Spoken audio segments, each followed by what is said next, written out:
On behalf of the Freedom Games, welcome to this amazing event, and thank you so much for joining us. Mr. Frans de Waal and Mr. Yuval Harari are with us. Thank you so much for finding time to talk to us. There are many topics that I would like to go over, so let me start with an easy and simple question first. Are we humans, as humans, unique on Earth? Or are we just a part of a bigger system, or are we something very distinct from the system that is around us? Mr. de Waal, please.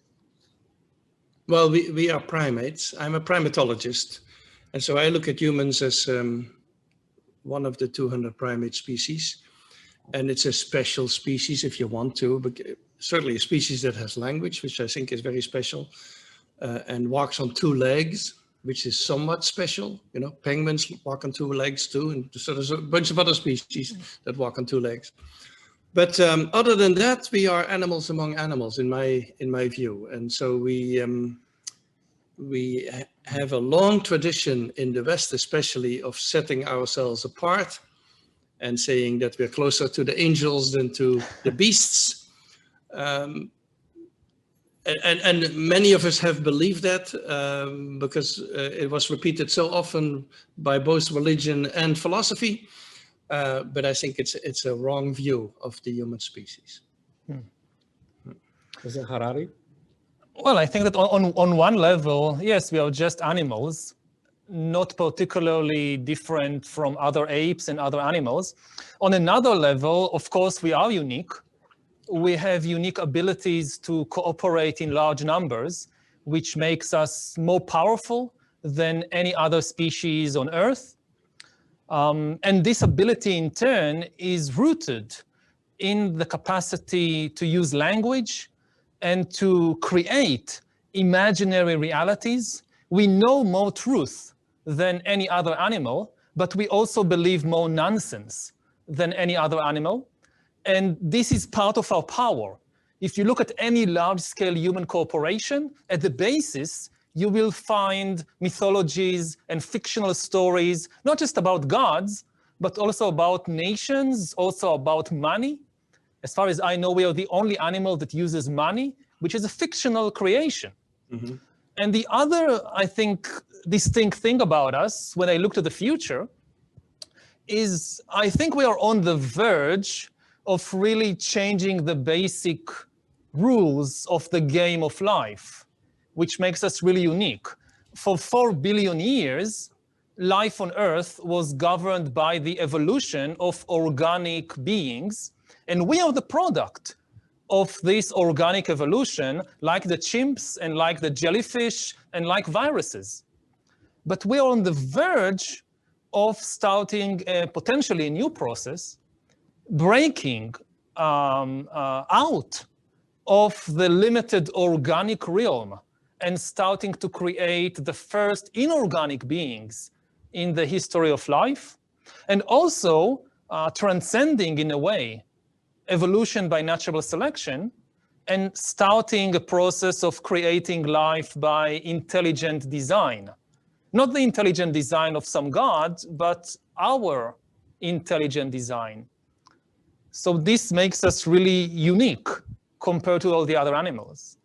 Yeah, it could go well. You're an optimist, maybe. This could go well, but... I'm not saying it will go well. I mean, it's just something we do. It could go terribly wrong, of course. Yeah, the times that we have messed with nature, like invasive species introduced in Australia, things like that, it has not gone so well. So yes, we have the capacity. I think we have the capacity to create actually new human beings, which is ethically a frightening prospect, actually. We have that capacity, and it's going to come. And you're right, that could change the whole game. And I hope it goes well. What's the new human being? When you say new human being, what are you talking about? What is the new? Well, you could change the DNA. You could create new kinds of human beings, and I don't know what people would want. Would they want more intelligence? Would they want nicer people? I don't know what the desires are in this regard, but we have that capacity. That's coming, yeah. Yeah, already today we have the technical ability to start redesigning humanity. Yeah. Luckily, we still have ethical and political breaks to slow it down or to prevent it, but the technical ability is already there. Yeah. And genetics and genetic engineering is just one avenue of doing that. We also have this remarkable improvement in computer science and artificial intelligence. So genetics is really just, in a way, taking natural selection, evolution, and pressing the fast forward button. Something that would have taken 1 million years of evolution, we'll try to do it in 10 years. But then we have completely new ways to create and redesign entities, the inorganic way of linking humans to computers, brains to computers, or even creating completely non-organic entities. Yeah. Artificial intelligence, perhaps even artificial consciousness, which is even a more radical change. You can say that genetic engineering is just playing with the same bits and pieces that evolution has played for billions of years. This is something completely new, that to create really inorganic entities. Yeah, so I'm just reading this book, The Code Breakers, about the CRISPR technology. And when in China, there was a Chinese scientist who applied that actually to human fetuses. And so he created some new humans with new DNA in them. And it became a big scandal. And I think he's now in jail. But still, this is going to come. We're trying to slow it down, the process, and to have philosophers involved about the moral implications, but it's going to come. And I think it's a very difficult decision. Do you want smarter people, for example? And if we create them, what are we going to do with them? Are they going to be in charge? Or, it becomes a really difficult decision, I think. As a historian, I think it's really almost inevitable, because humans have always dreamt about perfecting themselves. Yeah. Like every religion and every ideology in history, whether it's Christianity, communism, they dreamt about perfecting humanity. But they always had this problem that they didn't understand really how humans work, and they couldn't overcome biology. So they always postponed the dream of perfection to some other place and time. So the Christians, realizing that they won't be able to perfect human beings on earth, they said, okay, the perfection will come in another world, in the afterlife. After you die, you become perfect. And the communists, after gaining power and failing to create the new perfect society and the new perfect man, they said, oh, well, it will take more time. Not now, but in 50 years, 100 years, then it will happen. So the dream was always there. And biology was always the biggest obstacle, that people had these fantasies, and biology was in the way. And now if you give the tools to start changing or overcoming biology, just think about sex life. Almost every religion and every ideology wanted to really change human sexuality or limit it, but they couldn't. You had vows of chastity in the church, and how many people actually lived up to the vows of chastity?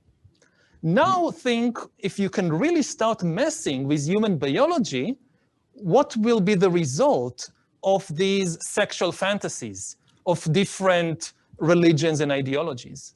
Yeah, but you have to be careful with biology, because as I said, this can also go wrong. I think we have this idea that we have to overcome biology. There's this old tradition of dualism where the human mind is in charge and controls the body, so to speak. And we've always wanted to control the body. And this has been mostly a masculine endeavor. It's the male mind that is superior, and the male mind is superior. The white male mind is superior, and all the rest of creation, including animals and women and other racial groups, they were inferior. And so the human male mind was seen as the pinnacle of evolution. And the body, the flesh is weak. That's how we would put it. Is the body was considered something cumbersome that maybe we want to get rid of it one day. And there are actually people who want to freeze their brains after death and hope that they can implant them in some machine later on. Their brain contents. I think all this running away from biology, which we have been doing for a couple of thousand years, is potentially very dangerous, because I think biology will always come to bite back. And actually with the current pandemic, that's what we're seeing. Biology is coming back, nature is coming back and biting us back, because we have tried to control the whole world and overfish the oceans and overheat the planet and eating bats and whatever. We have mistreated nature, and nature is coming to bite us back at the moment. And I think this kind of interventions where we want to overcome biology have an enormous grave danger, I think. So we have to be careful. It's a complex system. That's what it is. It's not a simple system. It's a very complex system with many moving parts. And you take this part out or you remove it, you may be disturbing something terribly. Is there any human behavior that you would call that this behavior goes against the nature, it's unnatural? There are many people who say that humans are unique in a sense that, for example, we are the only species that kill for pleasure, and no other species kills for pleasure. Is killing for pleasure unnatural? Have you ever seen a fox in a hen house? I'm not sure that animals don't kill for pleasure. So I don't think that's typically what they do, that's for sure. Yeah, and that's of course killing between species. That's a predator and a prey. What is special about humans is maybe genocide. There are animals who kill sometimes on massive scales, like ants. If you read on ant wars, you get this impression that they may kill millions of their own species. But I think human genocide is something special. I'm not sure I have equivalents of that in other species. It's a problem with humans is we do all the things that other animals do, but we do them better and more systematic. And that also applies to the bad things that we do. It applies to the good things, but also to the bad things. I would say that we do many special things. We can list a few, but again, none of them is against unnatural or against the nature, because this is simply impossible. I mean, the whole idea of against nature came from theology, that there was this theological idea that God, when he created animals and humans, he gave them certain purposes, and it's natural to act towards these purposes. And if you act any other way against the purposes God gave you, this is unnatural. Now, this was an idea from theology, not from biology, not from science. From a scientific perspective, nothing has a purpose. The laws of nature or nature doesn't set purposes to things, like with the feathers. It's not that feathers were given to birds for the purpose of keeping themselves warm, and if you now use it to fly, you're doing something unnatural. No, I mean, in evolution, things begin with a certain usage, and they acquire other usages. Like fingers evolved initially so I can climb trees and pick fruits. But if I now play the piano, or if I now hit the keyboard in my computer, that's natural, that's perfectly okay. Yeah, of course. So we've had this discussion also when we came to altruism. At some point we had these theories that genuine altruism doesn't exist, neither in humans nor in other animals. And so then when people came up with examples of altruistic acts that are not repaid and that give no benefits to the one who performs them, people would, for example, Dawkins would say these are misfiring genes. And what he means, it's basically an unnatural act. He was using that kind of terminology because in his theory, it didn't fit. And so they called it unnatural behavior. And a lot of altruism in nature is performed under circumstances where it gives no benefits. And I think it's perfectly natural. It's just an outgrowth of that general tendency. So for example, I've done a lot of research on empathy. How do animals react to the emotional states of others? And empathy for the longest time was not considered a natural tendency. Empathy was restricted to humans, according to most psychologists, and it was a typically human tendency. And now we have this idea that empathy, actually being sensitive to the emotions of others, is something we find in many species. And it can be applied within the species, which is the normal circumstances for it, like you apply it to your offspring or to your friends. But it can also be applied sometimes between species. And so humans do that, of course. We empathize sometimes with a stranded whale, for example, which is certainly not why empathy evolved. But animals can also sometimes empathize with other species, such as, for example, when dolphins save human swimmers, that kind of things happen. So empathy evolved for this particular purpose, and then it can be expanded. And I think with sexuality, we have the same thing. It evolved initially, and your feather example is the same thing. It evolved initially for this, and then it expands to other possibilities. And this happens all the time with all sorts of capacities. And some of these things humans take some of these things to places which are really unique to them. So, if you think about money, this, as far as I know, is unique to human beings, and it's linked to the capacity to create imaginary realities that we all agree on, to basically tell fictional stories and believe them. And money is not an objective entity. It has no objective value. It's not like a banana that can really feed you. You can't eat it, you can't drink it, you can't do anything with it. But as long as we all agree, you have these storytellers come, the big bankers, the best storytellers in the world, and they come with this fantastic fictional story that this little piece of paper is worth 10 bananas.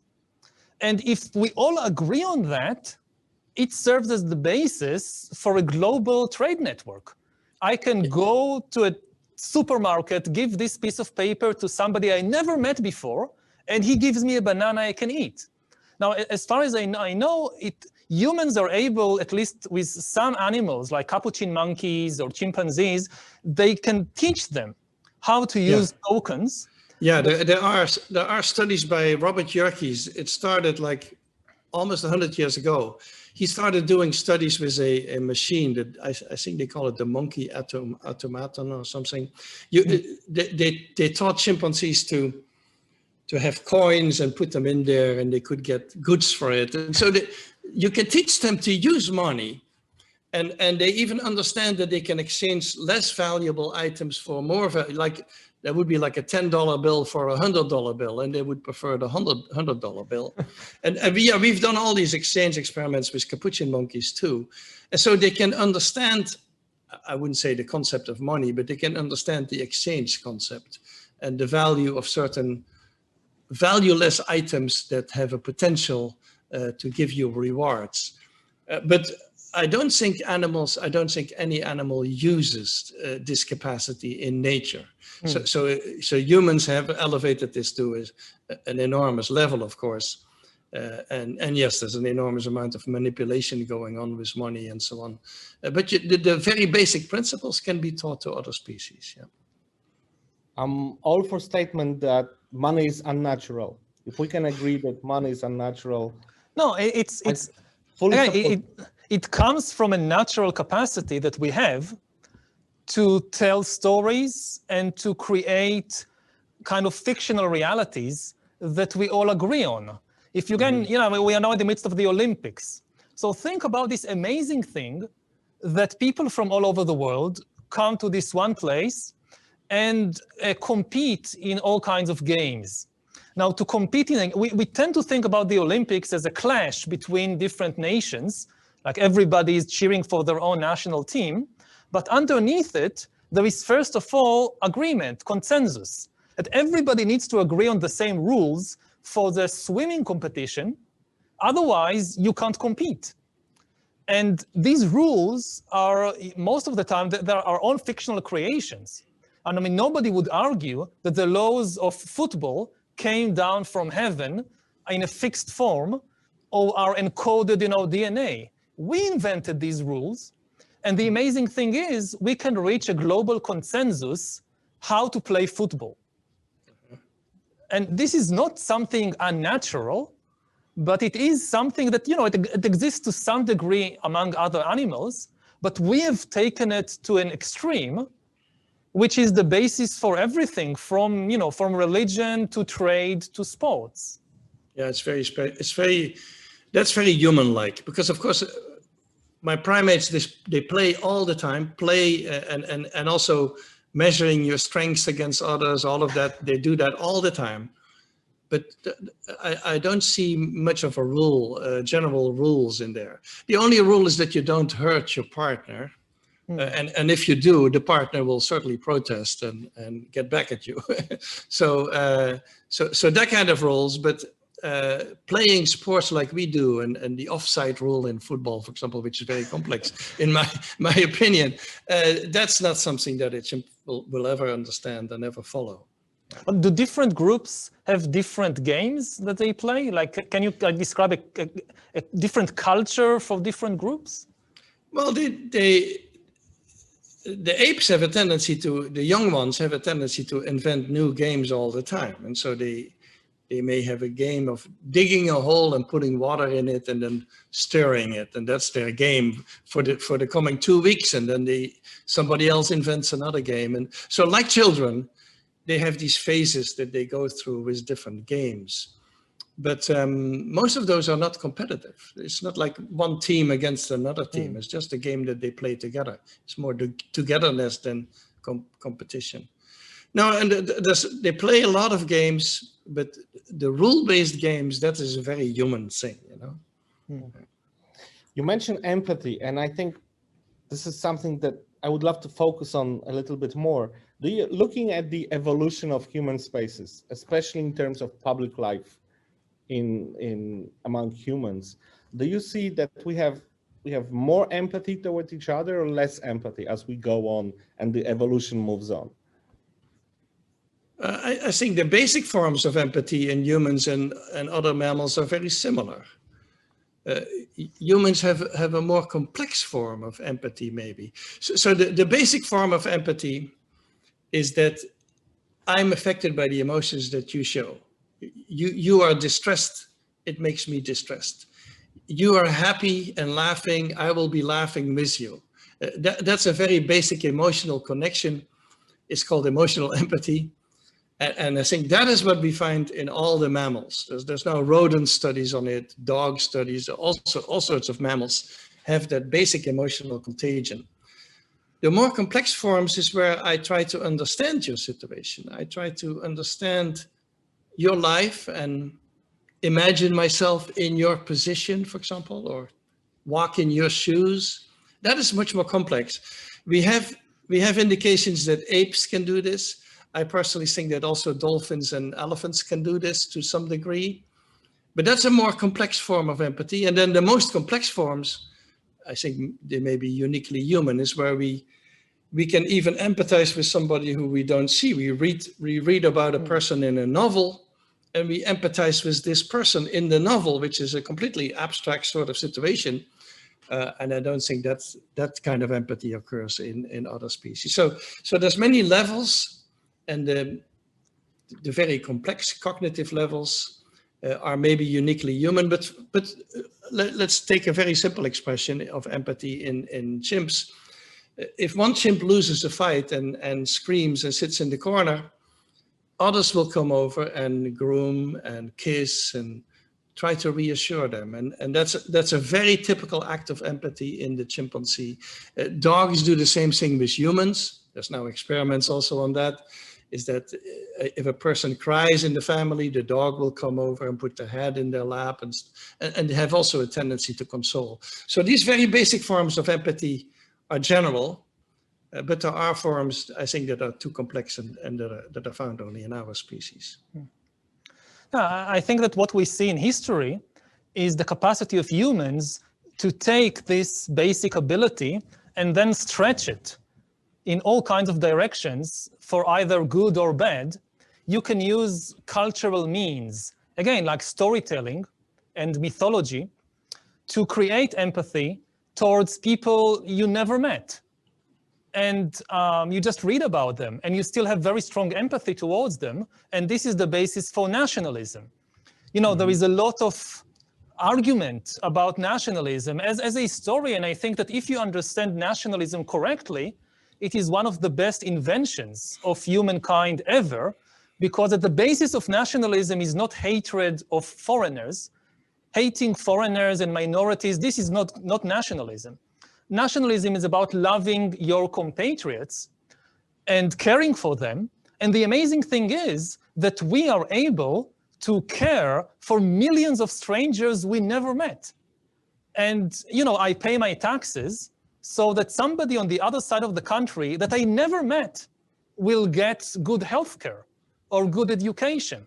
I empathize with this person, which I've never met him or her. Mm-hmm. And this is really amazing and wonderful.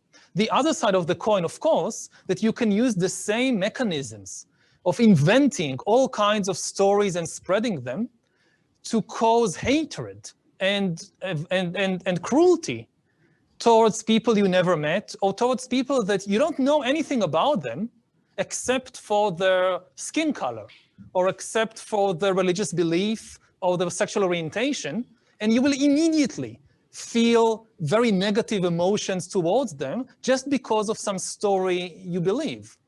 I think I've read in your new book that one of the things that really caught my attention is that among apes, for example, there is no discrimination against an ape just because of their fur color or because of their sexual preferences. Yeah. Yeah, that's both true, is that there are primates like a certain kind of spider monkey that has many color variations from very dark to almost white. And people have never found that they discriminate on the basis of color. So that would not be typical, and sexual orientation for sure. No, I don't think they think in terms of categories in that regard. They think more in terms of individuals. This individual is like this, that individual is like that.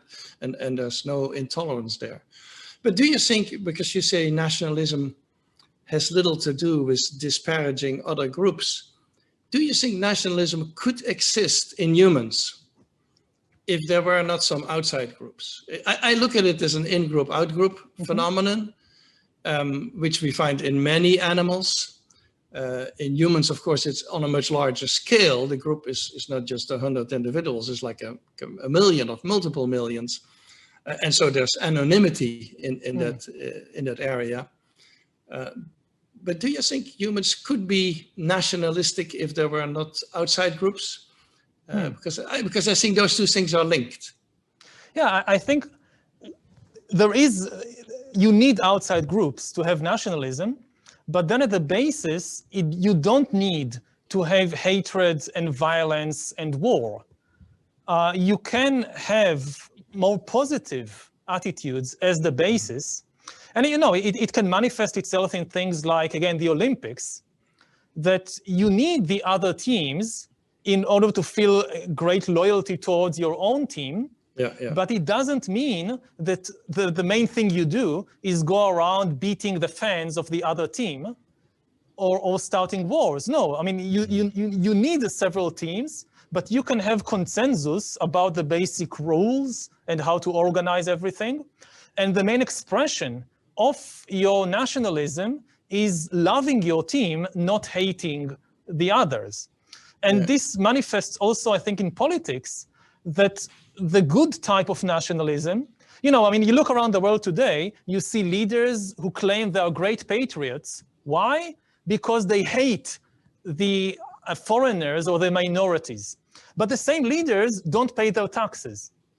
And for me, it's completely wrong. I mean, you want to prove your patriotism, pay your taxes honestly. This is far more important than hating some foreign group. Or you want to prove your patriotism, don't when you come to appoint officials, appoint the most qualified persons and not your cousin or your friend. This is proof that you're putting the nation first. Hating minority groups, this is no proof at all. So I think in history, we have these different models of nationalism.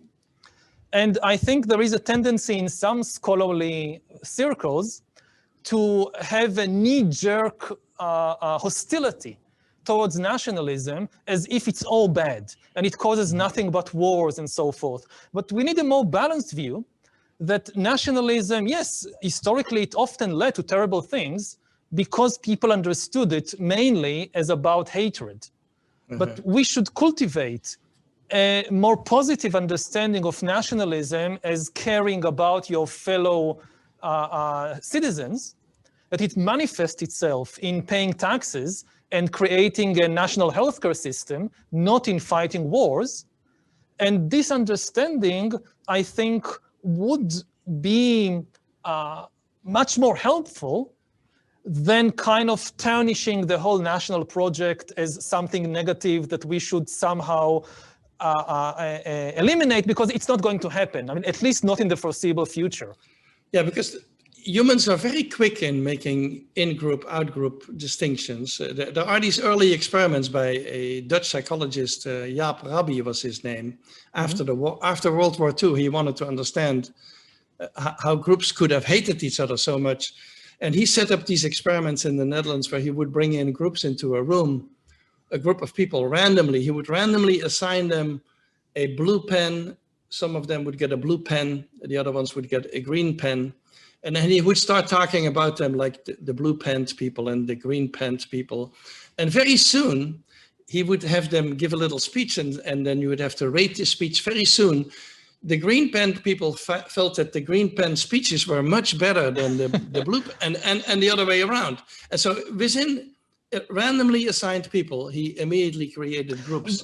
But the thing is that if you look at the experiment, you see that it didn't come out naturally. It was the result of manipulation from above. This is divide and rule. If you have a leader that deliberately creates division in society, you have the green people and the blue people, then yes, you have this kind of thing. But this is the responsibility of leaders. They can create division and hatred, but it's not inevitable.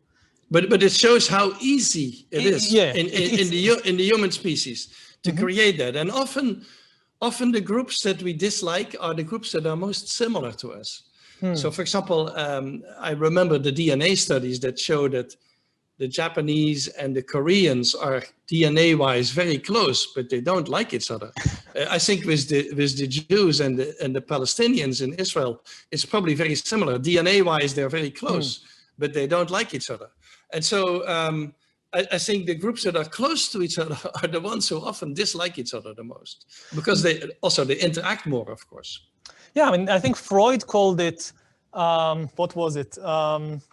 The kind of, I forgot the expression, but you need to, it's harder to separate yourself from somebody who is very close to you, so you need to work harder.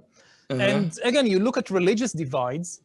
So if you look back at the history of Europe or even the Netherlands, at the way that Catholics and Protestants I know all about it. Yeah, I know all about that. You know, about what? About different interpretations of the religion of love. They go around telling everybody that love is the main principle of our religion, but because the other person understands the religion of love a little bit differently than me, then I'll kill him in the name of the religion of love.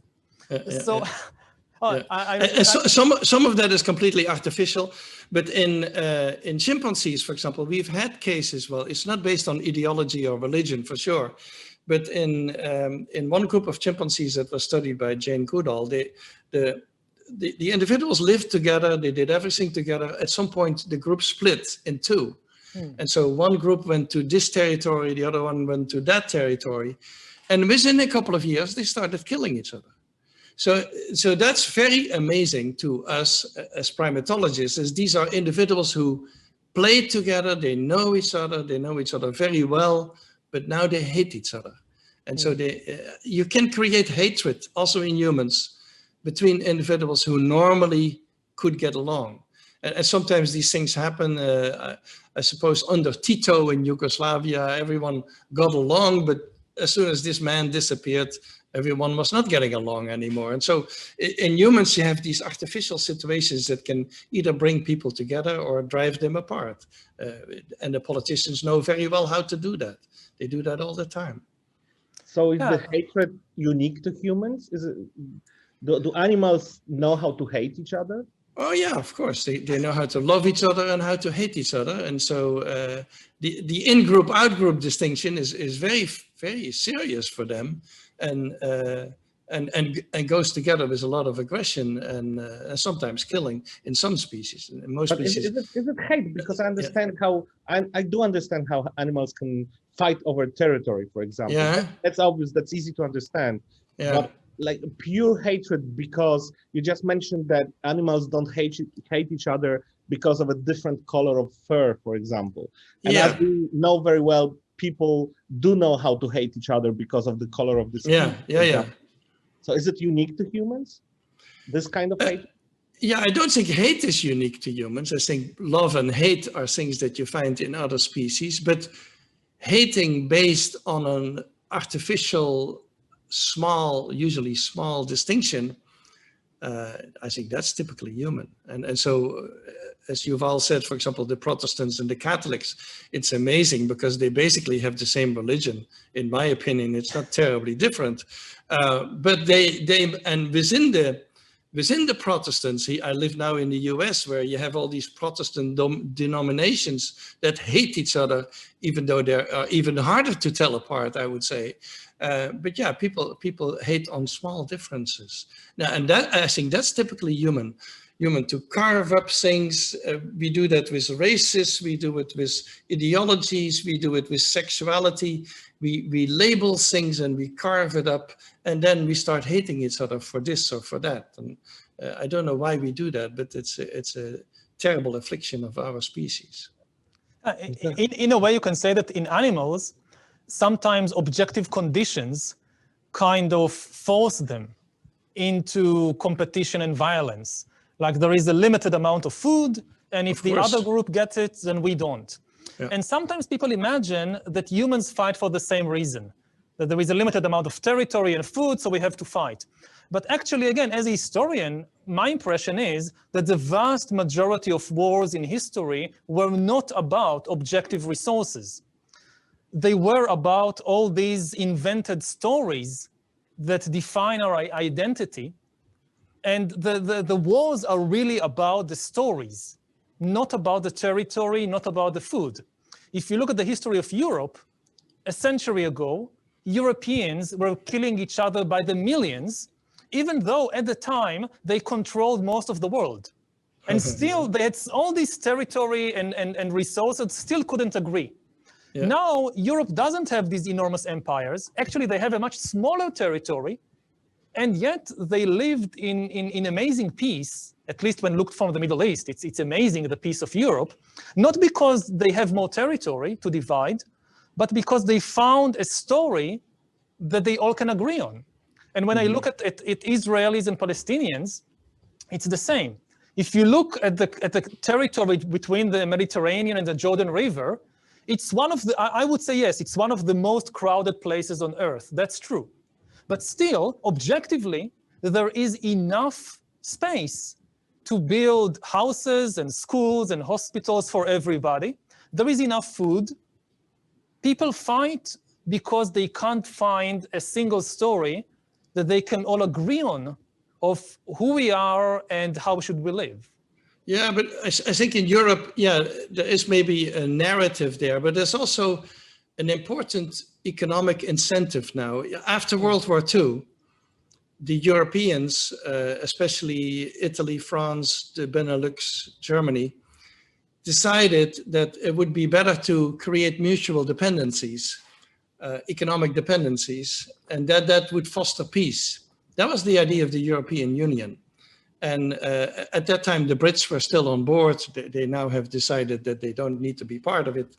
But to create an economic unity would prevent war. And I think it has worked. And by the way, in the primates, we have the same thing. We have, I've done a lot of research on conflict resolution, and the main idea in that field is what we call the valuable relationship hypothesis, which is that if you need each other, if there's value to your relationship, you will try to get along and you will make peace after fights. If there's no shared value to your relationship, you don't get much out of it, then you can have these endless wars as we used to have in Europe. And so the European Union was based on the ideas that you increase the value of the relationships, economic value, and that will create peace. And I think it has worked marvelously in the European Union. And what you say about getting along without resource competition, that is, of course, something that many political leaders try to do when they try to divide people. They try to tell them that these immigrants that are coming are going to take your jobs. You know, these immigrants, even though I can see here in the US with the immigrants from the South, from Mexico and so on, they do a lot of jobs that Americans don't want to do. So they're not taking anybody's jobs, but that's the storyline that we are being told. We are being told that we will lose because they're coming in. And that's what politicians do all the time, everywhere, I think. And it's really a manipulation of the storyline, as you say. Yeah, I mean, the thing is that we have within us these tendencies we've inherited from our evolutionary past that can be easily manipulated. It's much easier to win an election by scaring people about immigrants than by scaring people about climate change. Why? Not because immigrants are inherently more dangerous to our survival than climate change, but because we are kind of evolutionarily programmed to fear the other group, the chimpanzees beyond the hill, much more than to think about the impact of what we do on the atmosphere and the climate and so forth. Because until very recently, there was no way that we could really impact the climate or that we could do anything about it. So we are not emotionally, we are not prepared to the kind of power that we have. And that's a basic problem in today's politics. Yeah. And also the problem is that even though we humans, we can think ahead and we can think ahead better than almost any other species, we don't use that capacity very often. So we can think ahead 10 years, 20 years, 50 years. We know what's coming. And the scientists tell us what is coming in terms of climate change. But the politicians and most people, I think, they think short term. They think in 5 years terms, or that's all they do. So the other conclusion that you're trying to make, as far as I understand, is that this is all the blame of the politicians. So if not for the politicians, the world would be a better place to live, which, being a journalist, I totally agree on. I think this is the absolute truth. But you also mentioned the values that we are building as humans that makes it easier for us to live together. And with all of the evolution and all of the scientific progress, the technology, the amazing technology that we're witnessing right now, do you think that it's easier for us to create the values that make it easier for us to live together, or does it make it more difficult for us to create the values? No, but potentially it makes it easier. We do see today more global cooperation and tolerance than in any previous time in history. Again, if you take the example of the Olympics, you could not have an Olympics 1,000 years ago. You could never reach some kind of global agreement on something like that. And also, I'm not against politicians as a group. I think some politicians are wonderful. It's not inherent in the profession that they should all be evil or corrupt or whatever. It's a profession like any other. I don't think I could do their job for them. I'm totally against giving, for example, scientists political authority. I don't think it's a good idea. Politics is a vocation in its own right. You need to train for it. You need specific skills. You need to be able to represent people. I don't represent people. Nobody voted for me. So I'm totally against, like pushing the politicians aside and letting scientists decide everything. Politicians should consult with scientists, but ultimately, the political decisions should be made by the representatives of people, not by some professional experts. But politicians, again, I'm in favor of responsible politicians. Too often today, you get this kind of authentic politician, a person who says the first thing that comes to their mind and thinks that this makes them authentic. And I don't want authenticity from politicians. I want responsibility. I look at my own mind, I see all the nonsense and all the terrible things that sometimes pop up in my mind. I don't say them, at least I try not to. There should be some kind of barrier between the mind and the mouth. And I expect even more from politicians that don't tell me the first thing that comes to your mind. Like, your words are like seeds that go into the mind of millions of people. If you say words of hatred, you are planting seeds of hatred in the minds of millions of people. They will result in a forest of violence and hatred. So be very responsible and careful. And there are politicians like that. It's not impossible. Yeah, so when we complain about politicians, we're in a way complaining about the human response to politicians, because the politicians manipulate us, and they can manipulate us because we fall for the nonsense that they tell us. And so the politicians are not entirely to blame for what their followers do with them. And as far as leadership is concerned, well, I agree completely that we don't need to hand it over to the scientists. I don't trust science with this necessarily, with taking moral decisions or political decisions. I've studied alpha males in many species, and alpha males come in sort of two varieties. In chimpanzees, for example, you have the bullies who do the sort of thing that Yuval is talking about, the bullies who manipulate and try to dominate everyone and terrorize everybody and insist on loyalty and all of that kind of things. But you also have leaders who are real leaders in the sense that they keep the peace, they come up for the underdog, they lead the group, and so they exist too. And so you have sort of a variety of leaders, and it's up to the group to decide who will be in power. In a way, it's a democratic process. So, for example, in chimpanzees, the smallest male can be the alpha male. It doesn't need to be the biggest and the strongest male. But that small male will need support from the group. Otherwise, he cannot keep that position. So the group needs to put their weight behind him. And if he's a good leader, they will keep him there. And if he's not a good leader, they will wait for an opportunity to have a challenger get rid of him. And so, in a way, you have that same sort of variety of leadership. At the moment in human society, very interestingly, we have more and more female leaders.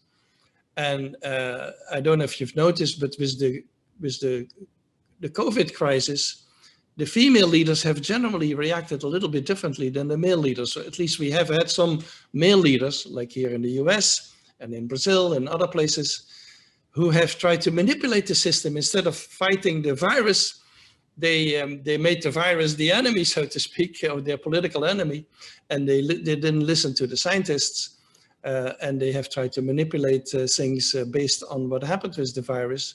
But we have now increasingly female leaders, and they have, on average, I would think, done better than the male leaders in handling the corona crisis. So at the moment we have these this variety. You have good male leaders, bad male leaders, you have female leaders, probably also good and bad ones, and so we have a greater variety of them.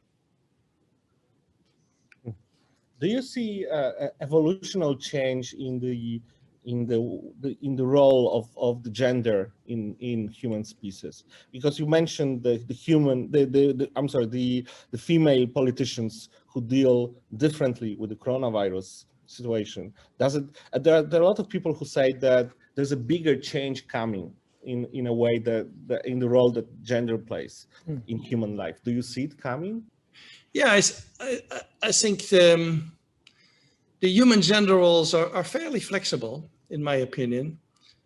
There are certain biological constraints, like women can make babies and women need to nurse babies. And so there are certain biological constraints, but not in what I would say leadership necessarily. I don't think males are better leaders, and I don't think humans need to fixate on that.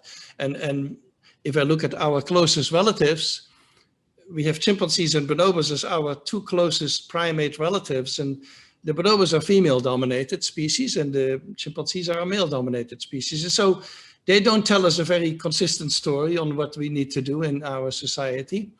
And I think in both species we have female leaders, and in both species we have male leaders. So even in the chimpanzee, which we call male-dominated, because the males are really dominant there, you have female leaders. I have written a book about a female chimpanzee mama who was a really central figure in a chimpanzee community. And so physical dominance and leadership are not the same thing for me. And so you can have a society like the chimpanzee society where the males are physically dominant. That doesn't mean that they decide everything that's going on there. So I do have a more flexible view of this.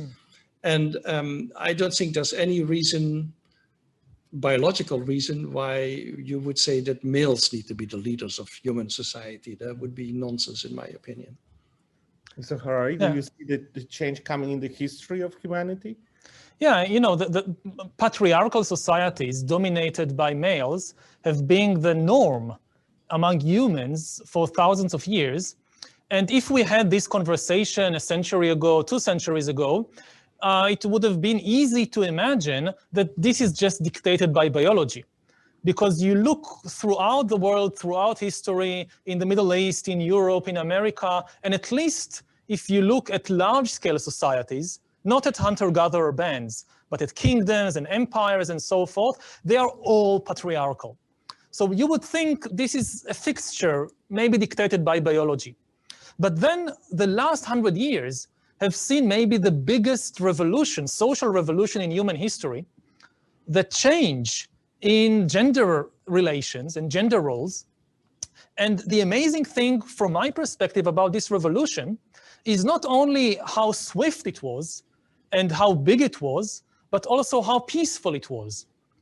You know, for people who think about revolution, something like the French Revolution or the Russian Revolution, then they think that in order to have a big change in society, you need a lot of violence, you need guillotines, you need gulags, you need to wage wars. Otherwise, how can you make change? You know, all these communist slogans that to make an omelette, you need to break a few eggs. Or if you want to chop wood, there are splinters. But you look at the revolution in gender relations, and it's a completely different story.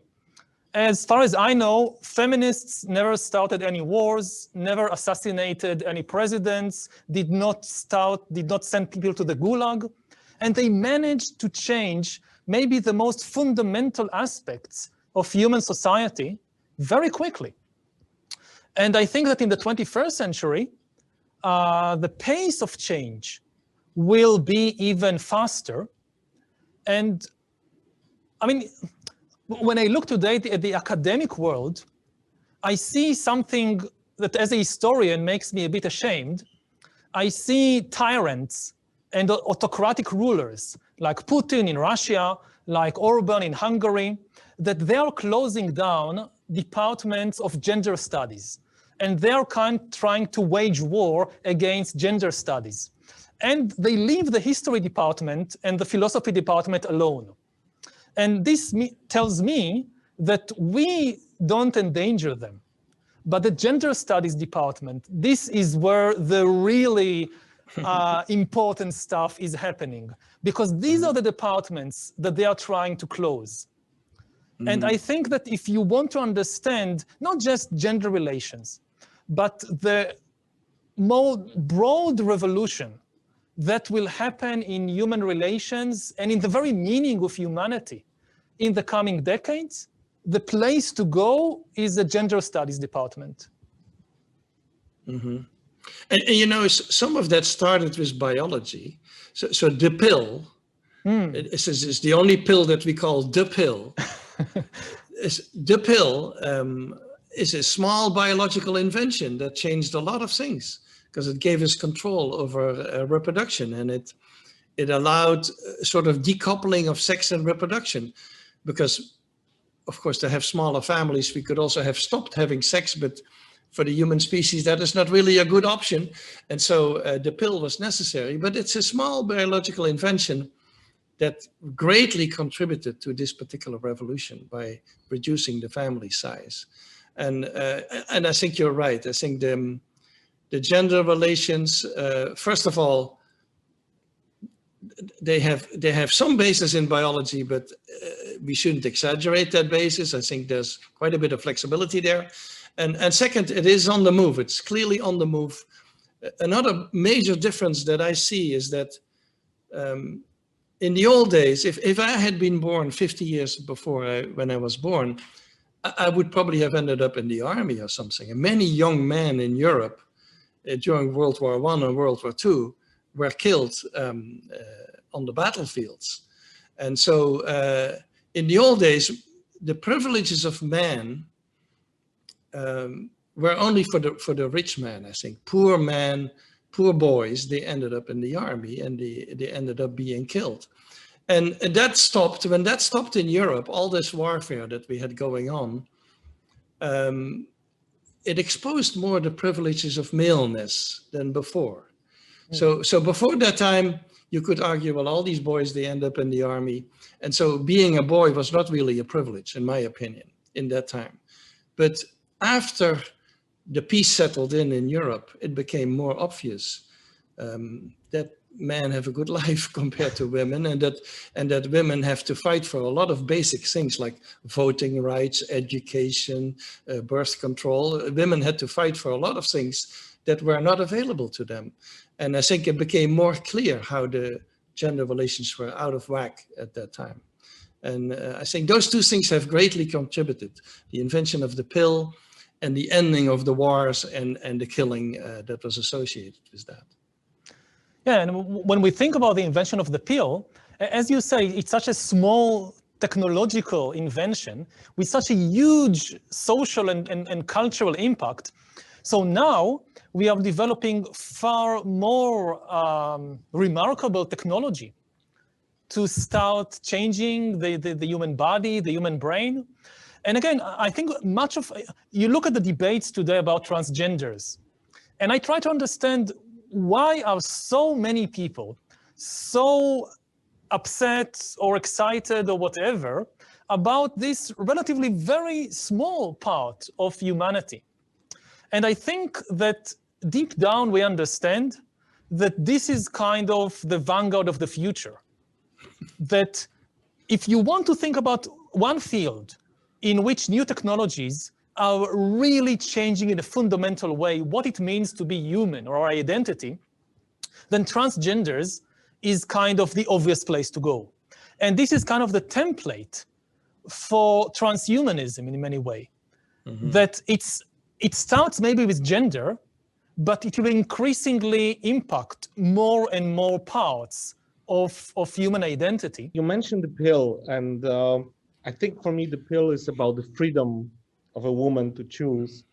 And before I let you go, in the last few minutes, I would like to ask you a more general question about freedom. With all the evolution going on, with all the history of humanity going on, do you think we get more freedom?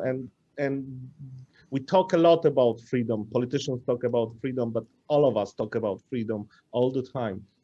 Do you see more that this is the key issue for us? And do you see a humanity getting more freedom to choose to live the way that we want to live, to explore and do everything else? Or do you see us doing everything we do and limiting the freedom that we have?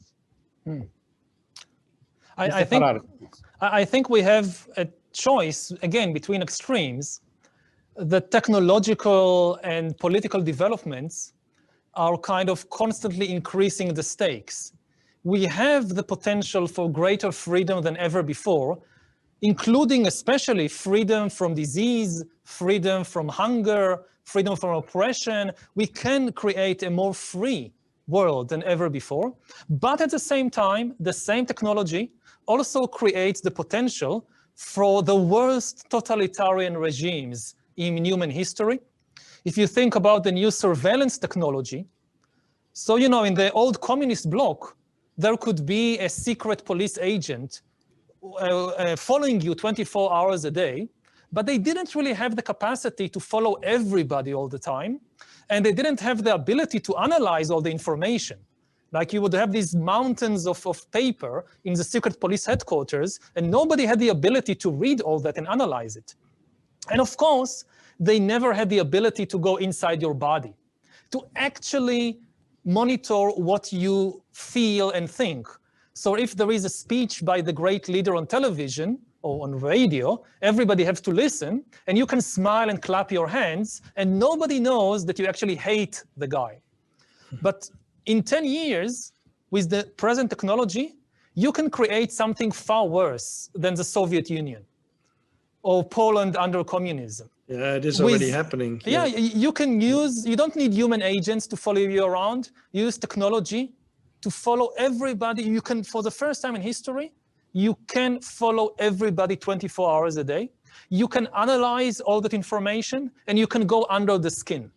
You can increasingly also monitor what people actually feel and think. And we have to be very careful about it.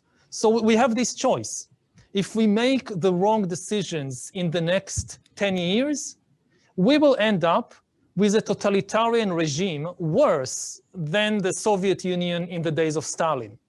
If we make wise decisions, we will end with a better and more free society than ever before. Yeah, since we all walk around with iPhones nowadays, smartphones, that has become a device to check on everybody. We know where everybody is, but we may even know what they are saying, with whom they are talking. It's just incredible, the potential for monitoring that occurs. So yeah, and for me, the word freedom is always a bit triggering, because I think freedom is overrated. Makes me think of Charles de Gaulle, the president of France, who says, the pursuit of happiness, the Americans had that freedom and the pursuit of happiness, and de Gaulle said happiness is for idiots. And I think in a way that's maybe true. I think freedom is overrated, because people, for example, who have children, are they free? No, they have children at home. They need to take care of them. So how free are they to do whatever they want to do? And so I think we should be careful with the term freedom. And as you say, we live in a time where it's getting scary now. It's getting scary the way the Chinese, for example, are monitoring everybody in their country. And so we get now these systems being set up that may suppress an enormous amount of human activity because Big Brother is watching us all the time now. Yeah, I think maybe I'll just add that, when you think about freedom, some people think that, again, it's an innate human right or innate human ability. We have free will or whatever. I think freedom is not something we have. Mm-hmm. Freedom is something we have to struggle for. Mm-hmm. That it's, you need to struggle for it. You can never take it for granted that you just have it because you're a human being. Yeah, but we all have obligations and commitments. Yeah. And so freedom, it's wonderful to be free to some degree, but I think it's overrated. Yeah. I think that if you understand freedom as just, I'll do whatever I want at any minute, that's not real freedom. Real freedom includes the ability to commit to something long-term. It can be to commit to another person, a husband, a wife, to commit to children, to commit to some, I want to write a book. Mm-hmm. So the freedom to write a book involves spending, 3 years researching and writing and editing it. If it's just a momentary impulse, I do it now, in 5 minutes I'll stop, I will never be able to write the book. So freedom, real freedom, very often includes a large measure of committing yourself long-term to some individual, to some group, to some project.